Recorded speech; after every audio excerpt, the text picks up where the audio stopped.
Welcome everyone, and thanks for joining us today.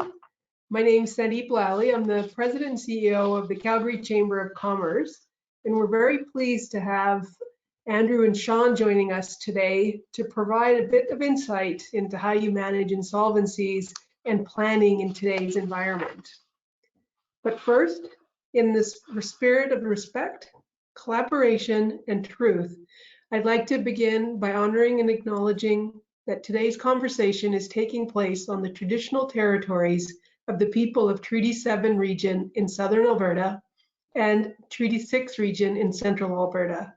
Calgary is also home to Métis Nation of Alberta, Region 3. Land acknowledgement is a critical part of Canada's truth and reconciliation journey, and it's how we begin every formal conversation here at the Chamber. And for me, land acknowledgement is especially important as I learn to live not only on the land, but with the land. And now I'd like to formally introduce Andrew and Shawn. Andrew has been a successful entrepreneur overseeing and advising business transactions since 1998. Andrew's experience spans a range of industries, including technology, oil field services, business services, oil and gas production, real estate, and manufacturing. Prior to co-founding Whitehorn Merchant Capital, Andrew gained 12 years of experience as an advisor, business operator, strategic planner, and financial analyst in both large and small firms. Shawn is a licensed insolvency trustee and a VP of the insolvency practice at Bromwich+Smith. With almost 20 years of experience working in the insolvency field, Shawn has provided formal mentorship and training to candidates enrolled in the licensed insolvency trustee training since 2012, and given countless public presentations on insolvency and budgeting matters throughout the community. In addition, Shawn has been a guest speaker on radio and podcasts and featured in many articles and video blogging. When not practicing as a licensed insolvency trustee, Shawn spends his time with his wife and 2 daughters writing and recording music. So Andrew and Shawn, over to you. Thanks very much, Sandeep, for the intro, and Shawn for letting me join him and his team on today's presentation. Totally our pleasure. I guess we'll jump right in on talking about managing debt. I think today's topic is pretty timely in light of some of the reopening and relaunching of businesses across the country, and particularly yesterday's announcement in Alberta for the staged process. And I think it fits nicely with how we viewed the COVID phases here over the last couple of years. I'm going to start out and hopefully have a nice smooth transition to Shawn in 15 minutes is what I promised him. So he's going to give me a signal if I talk too long and nod off a little bit. So topics we're going to cover today. I'm essentially the first handful of these in talking about the phases of COVID, what we're seeing from investors and lenders in terms of the information they're looking for from business owners, and how to develop your ask and your response plan to those questions before Shawn takes over on really discussing what happens when those discussions with investors and lenders may not go as well as we'd like, and what other options are available to business owners and the businesses. Our main themes for Whitehorn's perspective are these two. Cash is king. Cash flow analysis is uber important, and communication is key. And Shawn had an interview with Bloomberg earlier during this crisis where he commented on building the faith with your lenders, and I think that's a great way to put it as well. Is you're building the faith, you're building confidence with your lenders and investors during this process, that you have a strong handle on the information, on the data, and on a plan to ultimately survive and exit the COVID recovery. Our look at in discussions with various lenders and investors breaks down COVID into really three phases. Panic is what we're calling the first one. From a business owner standpoint, from a government standpoint, from a lender and investor standpoint, going from normal activity to everybody going home and working from home where you can, or you're just going home and not working. And what does that mean? In terms of talking with the lenders and account managers we've spoken to over the last number of weeks, they went from having a handful of files they were managing on their desk in sort of a daily basis to having 50 sort of overnight. And drinking from a fire hose is an expression that they've told us numerous times, and really trying to put out multiple fires at the same time. So what happened in the panic phase? A lot of lenders gave deferral programs to their customers, increased margining for their customers, where businesses were doing well pre-COVID. If businesses were struggling pre-COVID, there was a little bit more scrutiny before the bank sort of stepped in. And we've seen the governments roll out a number of programs for individuals and businesses. A lot of the business support has been through the EDC and BDC programs, or support to tier one banks. And those supports largely have been in the form of debt or increased debt loads, which causes additional challenges for businesses as well as the lenders. Where we've seen the last few weeks in our conversations is really a shift to phase two, which is, okay, we've given out some blanket supports, we've given out some deferral payments, we've had the initial wave of individual and company support. Now we need to assess and prepare for the future. There's so many unknown variables that leads to multiple scenarios being considered. How long is our individual businesses' cash burn rates going to hold? How long is a recovery going to take? But really starting for lenders and investors, understanding the individual business's exposure in the near term and what that curve looks like from a recovery standpoint. And that's where we're at now. And I think yesterday's announcement by the government for staged reopening starts to support that we're in that assessment and preparation phase for what's next. And that's the focus really of the next couple of slides from my standpoint, in terms of what are investors and lenders looking for, and how can a business communicate to those groups as effectively as possible to keep that faith and build that confidence in their plan going forward as we look at different recovery curves. What is our COVID response plan? What have we been building for some of our clients? It's really a multifaceted plan. It's, again, focused on cash from a financial standpoint. What is your near-term cash needs? What is your long-term cash needs? But also building in key stakeholder analysis from investors, customers, suppliers, and staff, as well as your business as a whole. When we're talking to lenders and investment groups, it's trying to present our clients as having considered how are their customers impacted, and what options may their customers need from you as a business owner. How are your suppliers impacted? Is your supply chain changed? Do you need to have some contingency plans on your supply chain? And how are you going to handle that? We had one customer or client who yesterday was reaching out to some of his customers and heard that one of his competitors had changed how they're charging their customers. And their competitor went to a cash on delivery model, where people had to pay with credit cards on a manufacturing process, which is typically a 30-day net pay period. Our client worked with his lenders and is now approaching some of the customers that he's had trouble getting into to say, hey, I'm still net 30 and I'm still working with you. If you want to come and we can do the same work, but we'll give you better payment terms.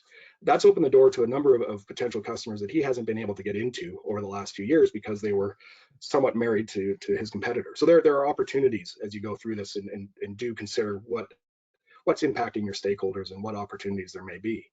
The objective, again, is to communicate and build the confidence across your stakeholder base, but predominantly in the near term with your lenders and investors to make sure that you have sufficient cash to get through the next few quarters. So what does that look like? Cash is king. Cash flow statements are all the rage from the lenders and investors we've been talking to.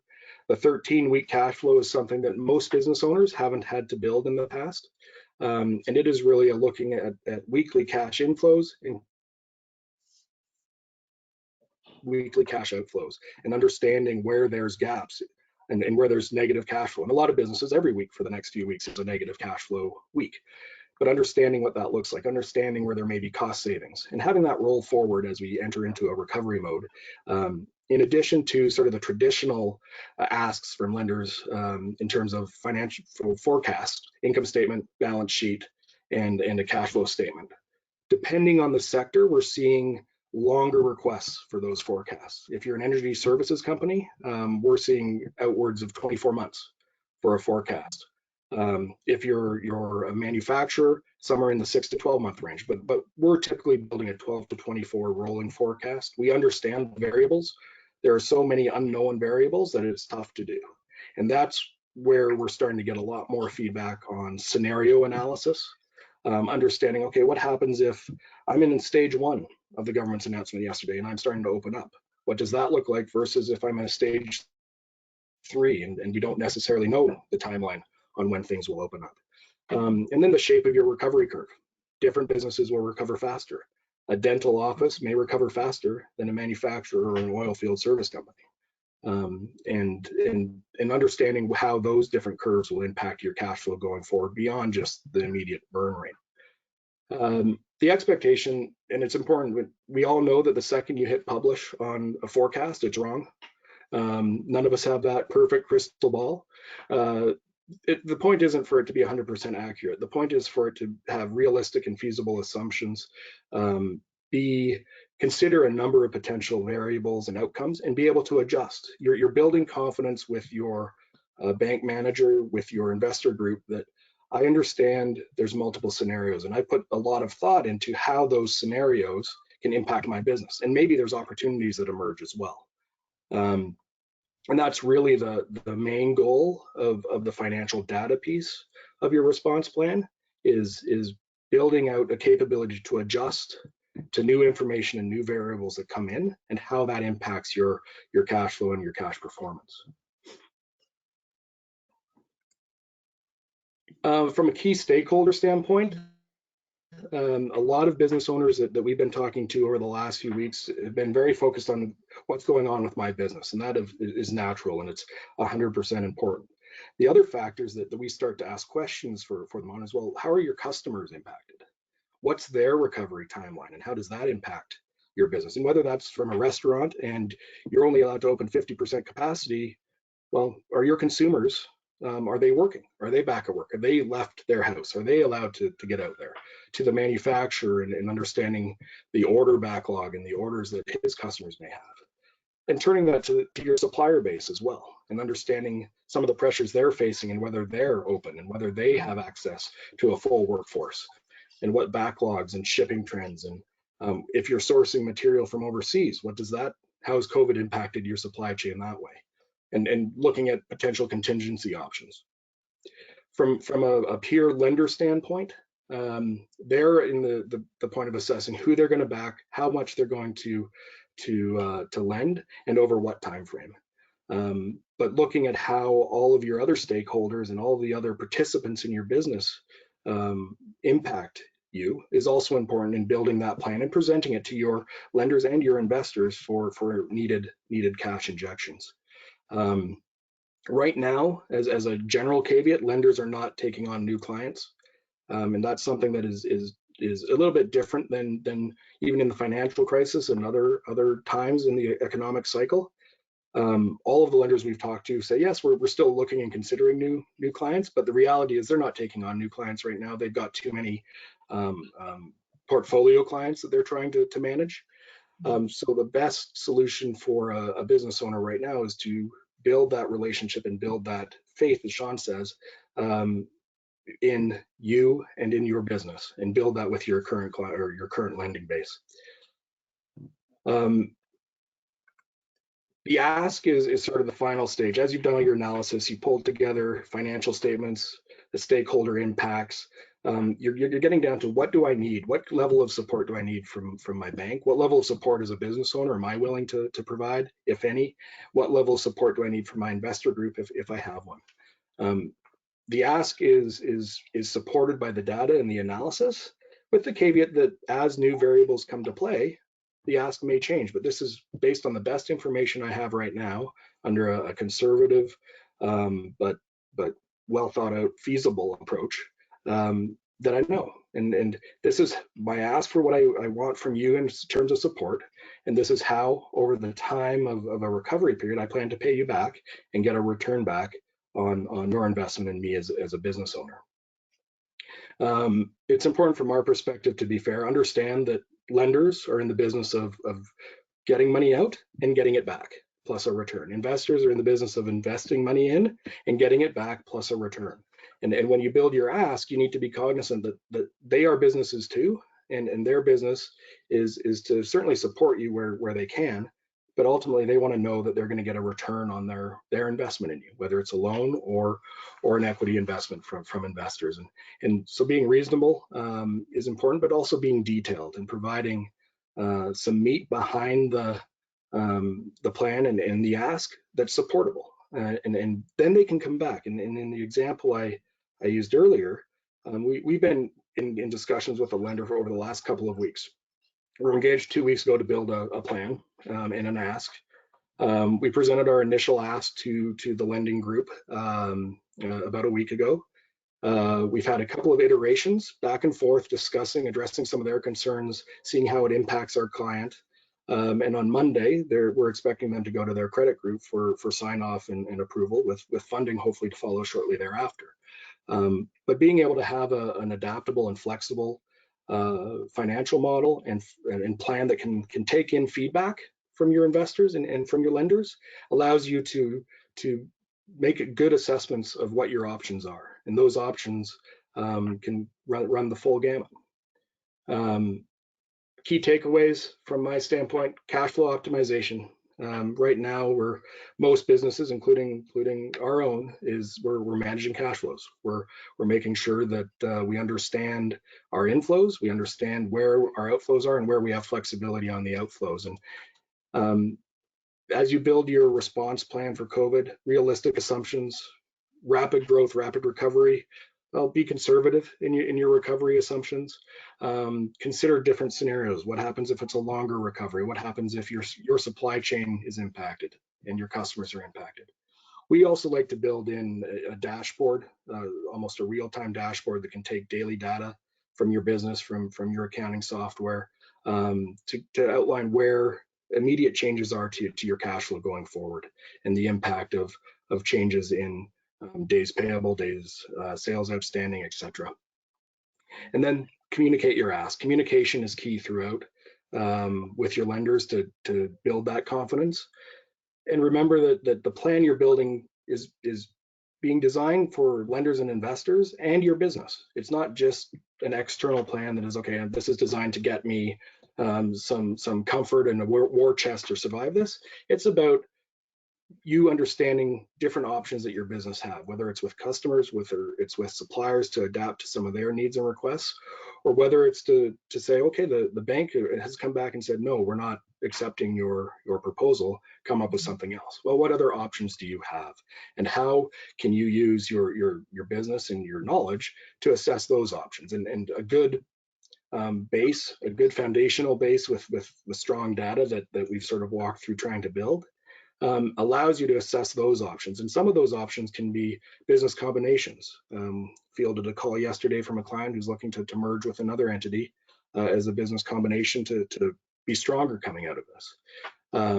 As well as situations where, okay, and this leads into Shawn's topics, we can't come to a reasonable conclusion with our lender to support us through this. What other options do we have? Whether it's going out to find equity investors, or whether it's assessing insolvency or other ways to protect your business, your assets, and yourself personally going forward. So again, a detailed plan allows the bank manager who has 50 to 100 clients or files on his desk to say, I'm confident in ABC Co over here because here's their plan. I know they've considered a bunch of scenarios. I understand their ask, and I'm going to focus on XYZ Inc. here where it's a fire. and they're giving me very little information. The communication isn't clear, and I'm not really sure how much they need, but I know that I'm exposed. So you're trying to allow your bank to say, I don't need to focus my attention over here because I understand that this business owner and group understand what they're trying to get done. They've built out a plan that considers and is flexible and can adapt. I need to focus my attention over here. So trying to get yourself in the position where you're on the side of, I'm comfortable and I'm confident in this team, and away from these people need a lot of help and I need to dig into what they're telling me. And again, it's building confidence, it's communicating and building that faith. And I think with that, Shawn, I'll hand it over to you when the discussions with the lenders don't go so well, and businesses start to consider some other options. Yeah, thanks, Andrew. So if you don't mind, maybe just, well, if you could jump to the next slide, because you're driving here. So this is just a quote from, no problem. This is a quote from Henry Ford. Failure is just the opportunity to begin again. And there's another quote that I'm around failure, and this is certainly not what we're going to be talking about today. We're going to be talking about redemption and rebuilding, rebuilding your worth and getting to a better place. But there's a saying that fail again, fail better. And that's really what I think all of us in our focus as business owners and as people is to be a little bit better today than we were yesterday. The interesting thing about Henry Ford, of course, he was the killer of the horse and buggy. Not a lot of people talk about that, but we still maintain that language, horsepower.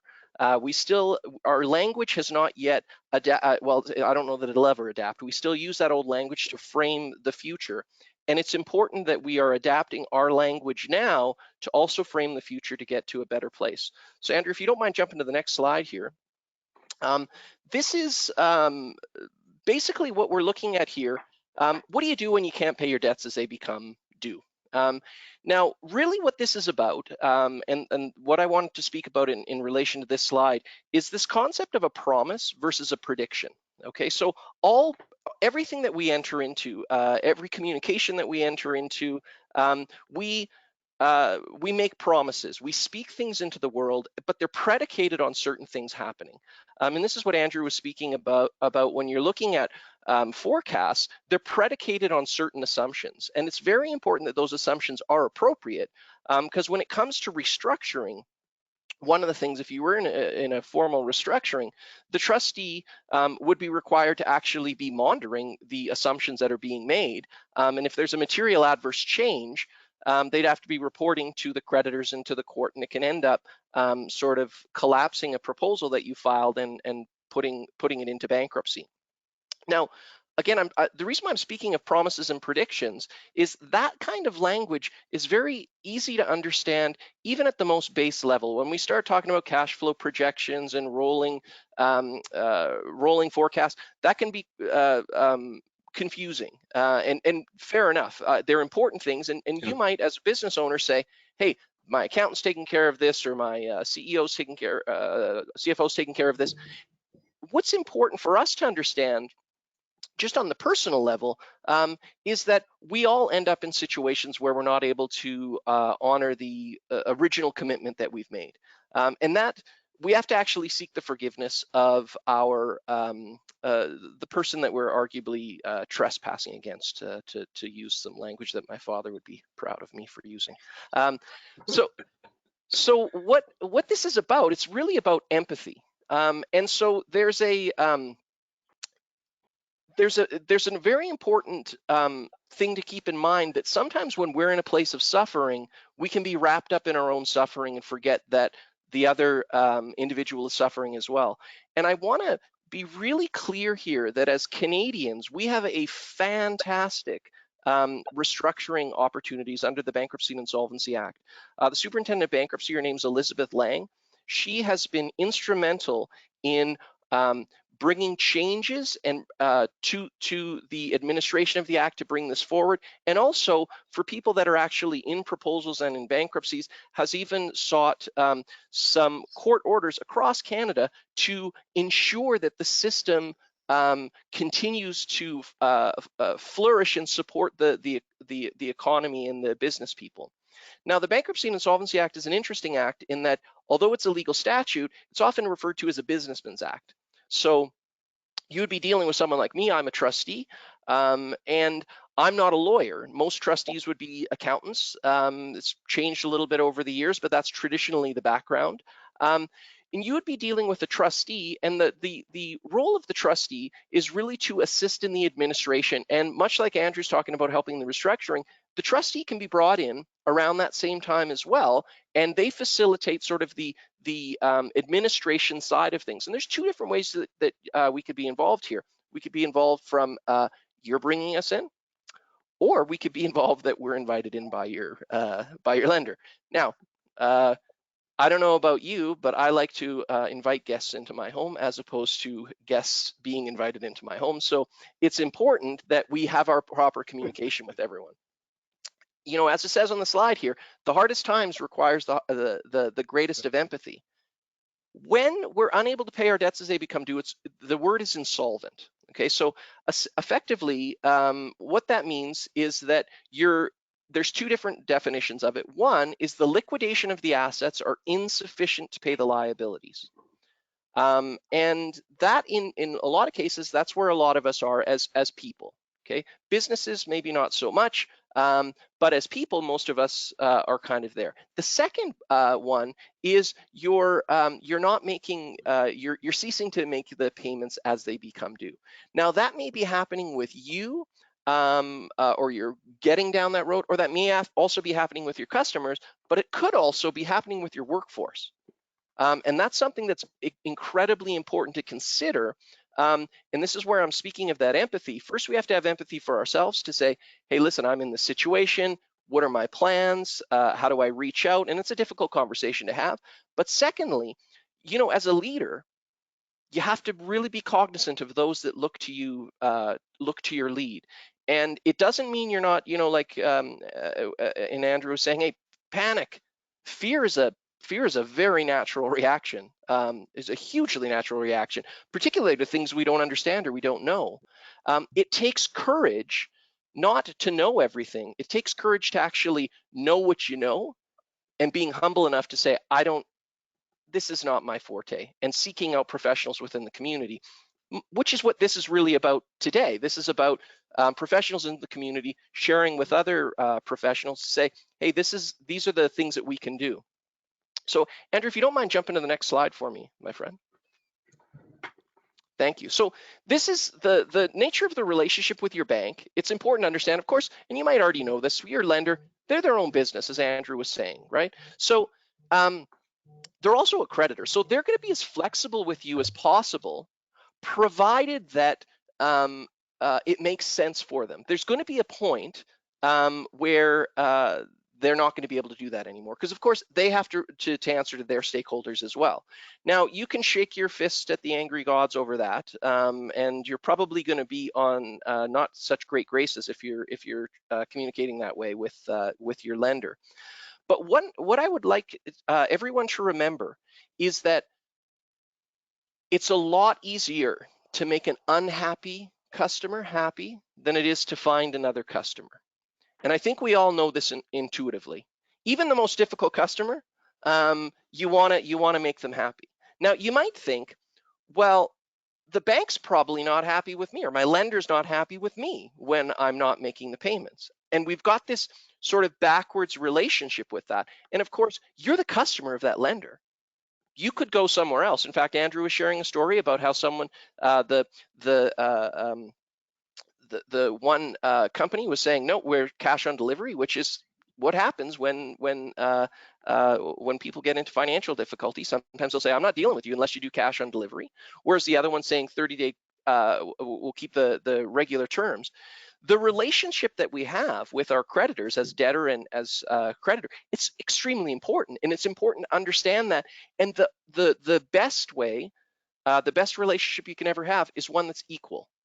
Right? Now, you might think, well, I'm clearly not in an equal position. They can appoint a receiver to come in and take my stuff. Well, I assure you, they don't want to do that. Nobody wants to meet me. I get it. I used to think my wife was disappointed about it, but it turns out it's more of her mother and father that are disappointed about it. But here we are. Nobody wants to be in a situation where you're engaging a receiver or you're unable to honor that commitment that you made. But what we need to understand is that when we make these commitments, they're all under the auspice that the same or similar situation of where we're at when we made the prediction and the promise continues forward. Now, nobody here could anticipate COVID-19. Perhaps. I imagine you know someone that knew about it back in August or something like that. I don't know those people. So when we consider these things, your lenders are in the same boat as you. Everyone's sort of like, as Andrew said, everyone's drinking from the fire hose. And here's the thing, that fire hose, it's just connected to the fire hydrant and it's flapping around and hitting everyone in the face. So we are grabbing a hold of it. We are going to get into a better place. But keep in mind the nature of the relationship. Your lender does not want to get rid of you. Okay, your lender wants to get you in a better place. And there's 4 principles under the Bankruptcy and Insolvency Act, and they all play towards that. The first principle is rehabilitation. So we want to get someone, and by one, I mean it could be a corporate entity, it could be a natural person. We want to get them out of a bad position and help them get into a better position. That's the very first principle. The second principle is the control and distribution of the assets. Because one of the things that you may be looking at doing as a business owner, you might be thinking, okay, now's the time I should be selling redundant assets, right? Now, so I can increase my cash flow. Now, the trouble with that is your lender might be thinking, what is going on here? You're liquidating these assets that I would have security on, and they're losing control of that. So that's the second principle, is the control and distribution of the assets for the equitable treatment of the creditors. The third principle is to investigate. So if you decided, hey, I'm going to be giving myself some dividends, I'm going to pay off some shareholder loans, these things can be reversed, and it can be in a bankruptcy or in a proposal scenario. The fourth principle, which I love, it's sort of a touchy-feely principle. It's promoting faith within the system. And I got to be perfectly honest with you, I worked in this industry for a long time, and I just sort of discounted that perspective of faith because I thought it doesn't really make a lot of sense that it's promoting faith when you're not honoring what your original commitment was. But what the faith is that in the event that you can't pay your debts as they become due, there needs to be a mechanism to allow us to restructure, because without that mechanism, things go sideways very, very fast. The social fabric breaks down. So that's why we actually have these sorts of things. And there's lots of rules around this. So this slide here is talking about business and personal guarantees. And forgive me if you already know this, but I used to refer to this as sort of nouns and verbs, and I've been told by many people, nobody likes to hear about that stuff. But what I mean by that is a noun is a person, a place, or a thing, and a business can be a noun because you think of my business, but it's also an activity. So what's important to understand is that there's natural people and then there's corporate entities, and different types of corporate entities, of course, but a corporate entity, you are personally not liable, okay? Only certain things will fall onto you personally. These things are like environmental issues. These things, as a director, if you're withholding source deductions, which you should be doing from your employees, or if you're collecting GST, those are called deemed trusts, and those are going to drop onto you as a director, okay? Also, though, if you have personally guaranteed or co-signed on a loan of your business, you're responsible for that. So it's really important to understand that if you think, well, I'll just restructure my business, even if you restructured your business, you're still on the hook for that. So there's ways to write those terms in to proposals. But what's important to understand when you're looking at something like this is, and just as Andrew was saying, what's in it for your creditors, right? What are they getting out of this? What is your ask and what is going forward?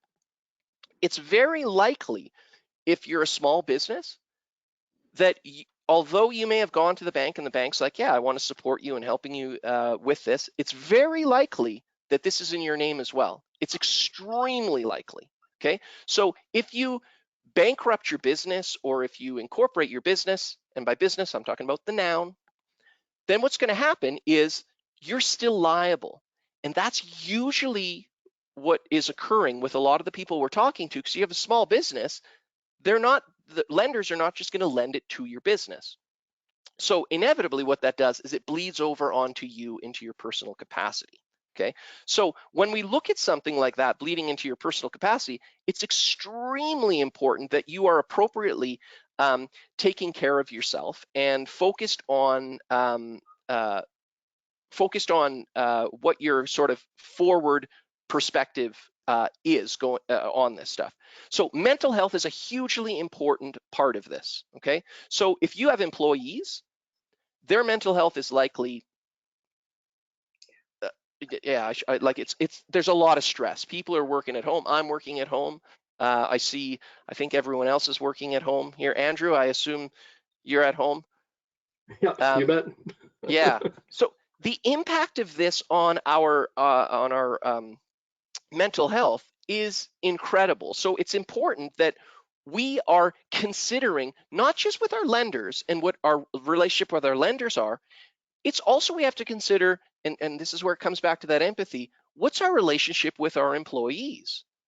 Because when it comes later on, people don't forget. In times like this, it's very easy in times of crisis to seize control and operate with an iron fist of authority. You'll do this. But when the time comes, I don't care how much velvet you have on that iron fist, it never feels good. So it's very important that you maintain your relationship with your employees as well, because in the event of a restructuring, you're going to need to actually be identifying those key employees that are part of your business. And if you're terrible to them, they're not going to be a part of your business. It's a sad situation. You have an exodus of employees. Guess what's going to happen with your lender then? Now you might think you're the one that's doing all of the work, but in reality, it's your employees that are there. So when we consider our personal guarantees to the business, we also have to remember and consider our personal relationship with those people around us that assist us in what we're trying to achieve. Andrew, if you don't mind just jumping maybe to the next slide for me. So some questions to consider in this. Is your business designed for the future? Now, big question is, what is the future? Well, I can tell you the future is a priority, and we often forget that. We as people, we define ourselves by what's behind us. We say, hey, this is what brought us success moving forward. I don't want to be a total downer and say that what brought us success isn't going to bring us success in the future, because likely it is. It's this personal aspect of things within the community. But our old systems may not be sufficient. We need to be looking and saying, is my business designed for the future? We're opening up businesses back up. If as Andrew was sharing, don't be aggressive in looking at what your revenues are going to be coming in, because it's better to under promise and over deliver. I always get that backwards, which is never good. Say it backwards. I don't do it backwards. But it's very important that as we're designing our for the future, we want to make sure that we can deliver on that promise to the community, to the people around us. Again, what is the impact of this this pandemic on your employees? Do they want to come back? Do they like working from home? I can tell you a good chunk of mine don't want to come back. At first I was taking it personally, and then I realized I didn't want to go back either. It's kind of how it goes. The other thing that you really need to consider is that, are you swimming or are you being carried by the current? And what I mean by that is you can be pulled along by the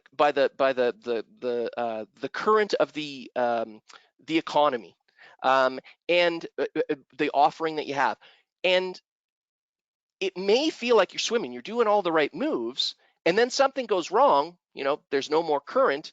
Do you really know how to swim? Do you know how to provide service. And again, that really starts with how are you serving, first off, yourself, and not over serving yourself, but taking what you need, caring for yourself. How are you serving your employees? How are you serving your clients? Because when it comes time, heaven forbid, to restructure, the relationship that you had will go a long way, or it will go nowhere. And the last question that I'd have people consider here is, what is a strategic restructuring makes sense for you and your business? Now, this is an important consideration. Now, again, with the business, I want to be really clear with, when we look at the business in relation to a noun, a corporate entity, you can just shut the corporate entity down. All of that, anything that you've personally guaranteed is going to drop onto you into your personal capacity. Now you're going to have to look at restructuring yourself, right? Now, it doesn't mean you can't open another business and continue to provide service to the community under a different type of business structure, whether that's another corporation. You're not allowed to be a director if you were to file into bankruptcy, so you'd look at something like a proposal or something like that. Or you could look at operating as a sole proprietor. You could still continue to do that during this period. You're also allowed to have certain, you're allowed $10,000 in tools of the trade here in Alberta. Which means, if you can't be stripped of your tools. Your trustee can't take your tools in there. So when we're looking at a strategic restructuring, you need to ask yourself, given what's occurred, am I able to survive this way? And do I have a viable business?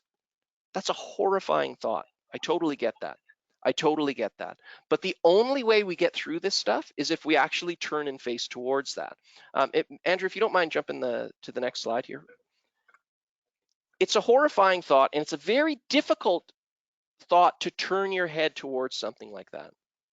This is why it's important that there are people in the community that assist you with this. Just like we were talking about the mental health of our staff and our colleagues, and incidentally ourselves, there was a time where we didn't talk about this stuff. Okay, there were people that had mental health. They were lazy or they were crazy. Sad as that is, and that's not too far in our past, guys. People that are now struggling with financial debt, it's a very similar thing. We sort of look at this and we sort of say, well, they're lazy. Well, you need to try harder. Well, you reap what you sow. You ought not to have done that. You've overconsumed. The fact of the matter is, it doesn't matter. You are where you are. And when we come down to that concept of empathy, you have to have empathy for yourself to be able to say, yes, I deserve to move forward. How much time you need to abuse yourself, that, like in saying, like, I have to go through this suffering, that's ultimately up to you. But I can tell you, the moment you decide no longer to do that, and the moment you decide you want to turn and face towards this, there are people within the community committed to answer those questions and help you frame what that looks like. A piece of that I would offer to everyone to sort of take away from this is, the very first thing is always going to be making an inventory. Okay, and again, super difficult to do sometimes, making an inventory, because you don't want to look. We like to look at, we like to celebrate all the things that we do well, but the things that we're not good at, and when I say we, I realize I'm libeling everyone with my own vanity. We don't like to look at those things that don't give us pleasure. But the fact of the matter is, the sooner we can look at them, the sooner we can turn and face that dragon, the easier it is to have that dragon slayed. And you have to, and you don't have to remember, but you should know that just like in the community, like with this COVID, you turn to the health professionals. Why did we shut things down? Because we listen to the specialists. There are specialists within your community that are here to assist you in answering what those questions are. And when they're answering these questions for you, it's all about, trustees are held to extremely high ethics, and everyone should be, but they actually write it right into the Bankruptcy and Insolvency Act. We have to give full and accurate information to all interested parties. Okay, now we're not allowed to tell or assist people to do things that are illegal or dishonest. That's not really a surprise. I don't think anyone should be doing that, but we've got it even codified. But when you speak with a trustee, and bear in mind, oftentimes, like in Canada, there's a little under 1,000 trustees. So it's unlikely that you'll be speaking directly with a trustee. You'll be speaking with a member of the trustee staff who will be gathering a lot of information. What they're going to be looking at is gathering information about you and about your business so as to assess what those options are. But ultimately, the decision will be yours. Ultimately, you will need to make that decision. And that's not to be, don't be afraid to make that decision. Probably the most frightening thing to do is to change, because there's the devil, right? Why would I know who my lender is, I know what this is, I know what happened yesterday, and I have hope for tomorrow. Hope is an incredibly powerful thing that we as a people have, but it's also something that can get us into a very dangerous place, because hope can sometimes override our rational faculties. So what is rational, particularly now, is turn towards what's happening. Make an inventory. Get some assistance in making that inventory. There's absolutely no shame in that. There's no shame in that. Having reviewed everything, consider then, what is my future prospect? And it's very important. There are things that are exempt, which means your creditors can't have them. So maybe you've got some RRSPs and you're thinking, well, I'll pull out my RRSPs because I'll put it in this business and hopefully pay down some of this debt and I can get a better place. That stuff's exempt.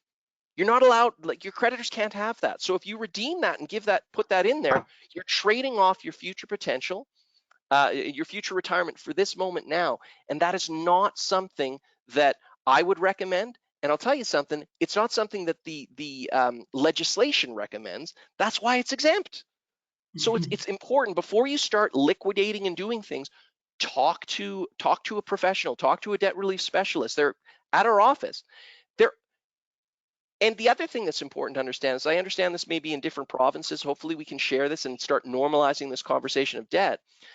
The Bankruptcy Act is federal, so it's all across Canada, but each of the provinces will decide what's exempt.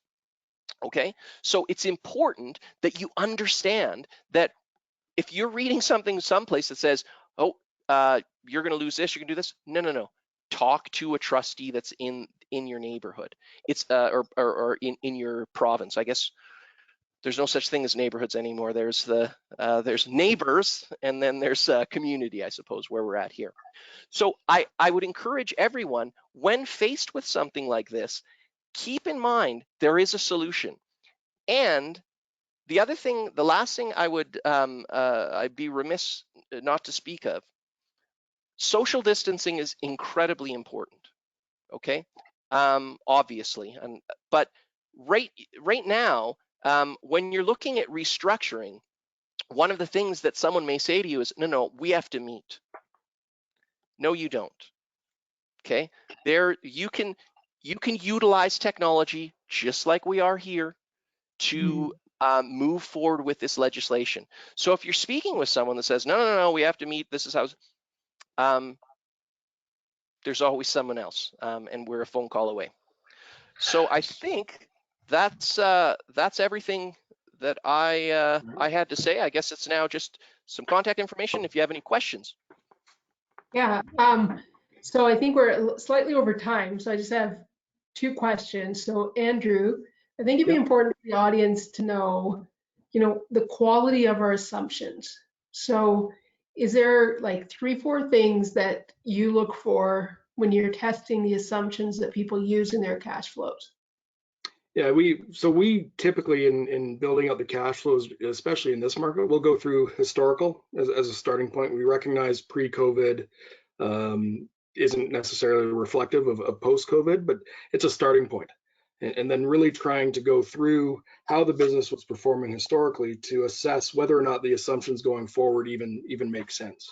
So on the expense side, you can do a pretty good job on some of the assumptions because they tend to be a little bit more fixed, whether they're staffing or physical locations, etc. On the revenue side, it's really we'll encourage our clients to reach out to customers where possible to get a sense for their situation. It's part of that customer analysis to try to map out, okay, what does the timeline look from our key customers going forward, and use that to justify the assumptions. So when somebody does ask, well, how did you predict your revenues in May? Well, we're literally talking to our clients every week about, okay, how are your top 4 customers doing? When was the last time you talked to them? What does their order book look like? So it's really trying. We're encouraging even more so than normal. You're reaching out to your customers, you're reaching out to your suppliers, you're reaching out to your key people far more regularly right now. And using where you can historical inputs, but also using real-time information to build up those assumptions and then communicate how that's built up.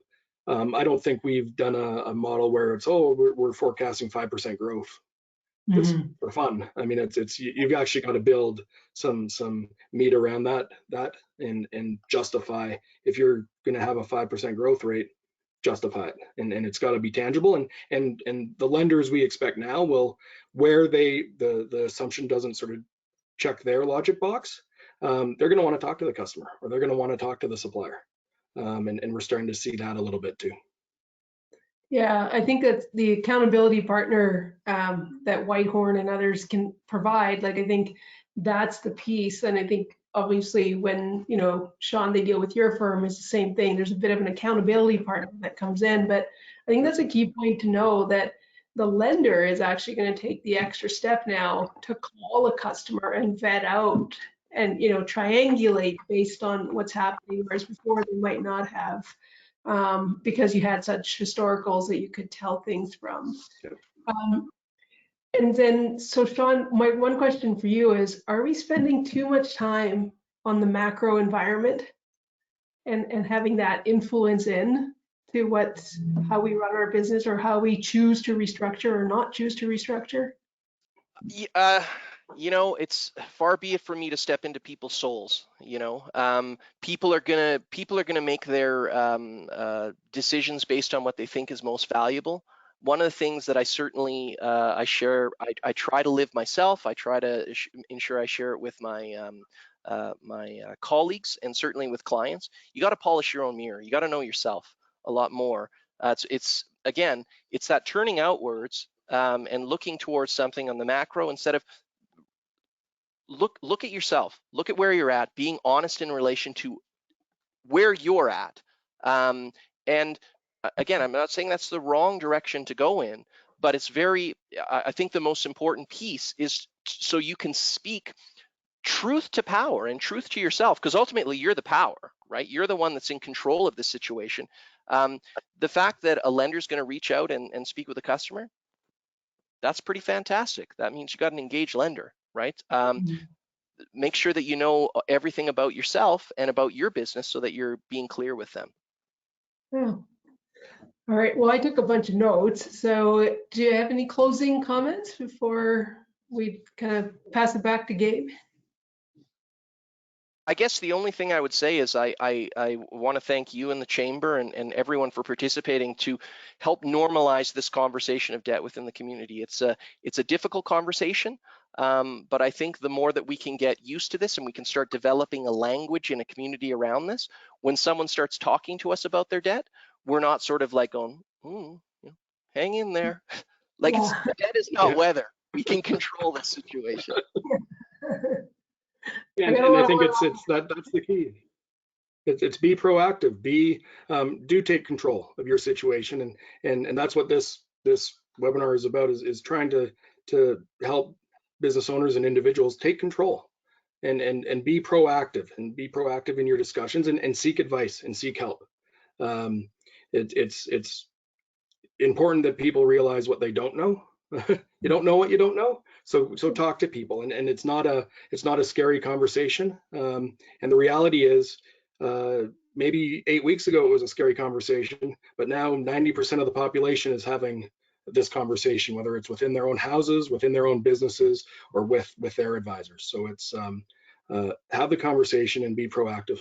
And again, yes, thank you, Sandeep, and everybody at the chamber, and Shawn and your team as well. And yeah, enjoy your Friday, everybody, and go forth.